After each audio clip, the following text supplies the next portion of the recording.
மனிதனாலையும் ஆண்டவரே நான் உம்மிடத்தில் கடலின் மேல் நடந்து வர எனக்கு கட்டளை இடும் என்று சொல்லி பேதுரு இயேசுவினிடத்தில் கேட்கிறான்.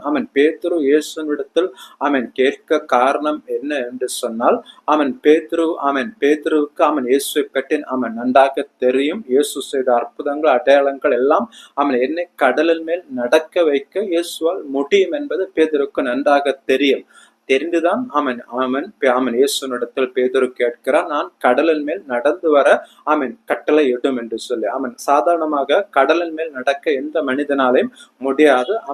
எந்த மனிதனும் கடலில் நடந்தால் நாம் மூழ்கித்தான் போகுமே தவிர நாம் எந்த மனிதனாலும் கடலின் மேல் நடக்க முடியாது. சோ அது பொதுவாக நன்றா தெரிந்திருக்கும். ஆனால் இந்த இயேசுவால் கடலின் மேல் நான் நடக்க வைக்க, என்னை கடல் மேல் நடக்க வைக்க இந்த இயேசுவால் கண்டிப்பாக முடியும் என்று சொல்லி இந்த பேதுரு